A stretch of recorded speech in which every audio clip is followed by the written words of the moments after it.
Herald Shipman. ये नाम सुनते ही रूह कांप जाती है, बदन में सिहरन दौड़ जाती है। ये वो इंसान था जो भरोसेमंद डॉक्टर का नकाब पहनता था, लेकिन इस चेहरे के पीछे एक हैवान छिपा था। डॉक्टर डेथ के नाम से मशहूर शिपमैन कोई मामूली कातिल नहीं था। वो एक फैमिली डॉक्टर था जिसे ग्रेटर मैनचेस्टर, इंग्लैंड में अपने मरीजों की सेहत की जिम्मेदारी सौंपी गई थी। लेकिन इज्जतदार दिखने वाले इस डॉक्टर के अंदर एक काला राज छुपा था। शिपमैन कमजोर लोगों को अपना निशाना बनाता था और बड़ी ही आसानी से उनकी जान ले लेता था। उसके जुर्मों का पैमाना ही चौंका देने वाला है। ऐसा अनुमान है कि उसने 2 दशकों में लगभग 250 मरीजों की हत्या की, जिसने उसे इतिहास के सबसे खतरनाक सीरियल किलर में से एक बना दिया। पीड़ित ज्यादातर बुजुर्ग और भोले भाले लोग थे, जिन्होंने अपनी जान उसके हाथों में सौंप दी, बेखबर कि वो मौत को गले लगा रहे हैं। इलाज की कसम खाने वाला एक आदमी इतनी दर्दनाक तकलीफ कैसे दे सकता है? वह इतने लंबे समय तक बिना पकड़े कैसे काम कर सका? और मैनाव इतिहास के इस भयानक अध्याय से हम क्या सीख सकते हैं? हेरल्ड शिपमैन की कहानी एक भयानक याद दिलाती है कि बुराई अक्सर एक जाना पहचाना चेहरा लेकर आती है। ये विश्वासघात, जीवन की नाजुकता और उस अंधेरे की भयावह क्षमता की कहानी है जो इंसान के दिल में बस सकती है। ये कहानी हमें खुद के बारे में और जिस समाज में हम रहते हैं उसके बारे में असहज सच्चाइयों का सामना करने के लिए मजबूर करती है। सबसे बढ़कर यह एक ऐसी कहानी है जिसे बताना जरूरी है, कहीं ऐसा ना हो कि हम पीड़ितों और उनके दुखद भाग्य से मिले सबक को भूल जाए। हेरल्ड शिपमैन की हत्याओं का सिलसिला उसके मेडिकल प्रैक्टिस की आम सी दिखने वाली दुनिया में चला। वो एक सम्मानित डॉक्टर था जो अपने शांत स्वभाव और अटूट समर्पण के लिए जाना जाता था। फिर भी सामान्य दिखने वाला यह रूप एक खतरनाक सच्चाई को छुपा रहा था। शिपमैन का हथियार डायमॉर्फिन था, जो एक शक्तिशाली दर्द निवारक है। वह अपने पीड़ितों को इसकी घातक खुराक देता था, अक्सर घर के दौरे के दौरान, और अपनी इस करतूत को सामान्य मौत का रूप देता था। उसके मरीज, जिनमें से कई बुजुर्ग थे और पहले से ही कमजोर थे, आसान शिकार थे। उन्हें उस पर पूरा भरोसा था। उन्हें इस बात की कोई खबर नहीं थी कि वो उनके साथ कैसा खतरनाक खेल खेल रहा है। शिपमैन का तरीका बेहद क्रूर, सुनियोजित और भयावह रूप से कारगर था।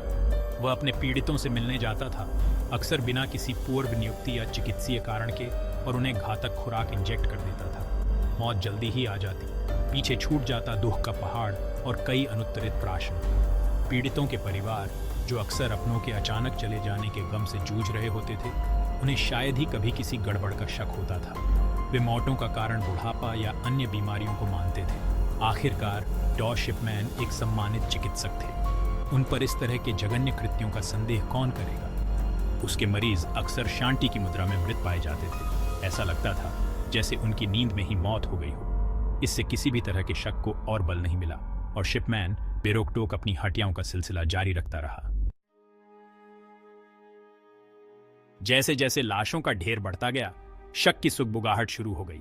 स्थानीय अंडरटेकर को एक चौंकाने वाला चलन दिखाई दिया। शिपमैन के मरीजों की मौत की संख्या बहुत ज्यादा थी।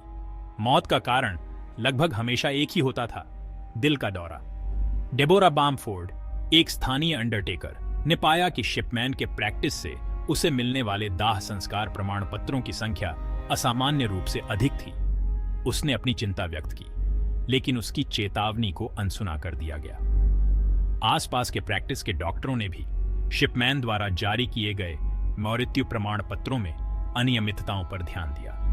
उन्होंने देखा कि वह अक्सर फॉर्म में दाह संस्कार का अनुरोध किया गया है लिख देता था, जबकि परिवारों ने ऐसी कोई इच्छा व्यक्त नहीं की थी। इन शंकाओं की सूचना पुलिस को दी गई, लेकिन प्रारंभिक जांच ठीक से नहीं की गई। अधिकारी सबूतों को आपस में जोड़ने में विफल रहे। उन्होंने इन चिंताओं को पेशेवर प्रतिद्वंद्विता या निराधार अटकलें बताकर खारिज कर दिया। उस समय पुलिस इस आकार और जटिलता के मामले को संभालने के लिए तैयार नहीं थी। उनके पास एक डॉक्टर की जांच करने के लिए विशेषज्ञता और संसाधनों की कमी थी, वो भी तब जब उस पर सीरियल मर्डर का शक हो। इसके अलावा ये बात समझ से परे थी कि एक भरोसेमंद चिकित्सक अपने ही मरीजों की मौत के लिए जिम्मेदार हो सकता है।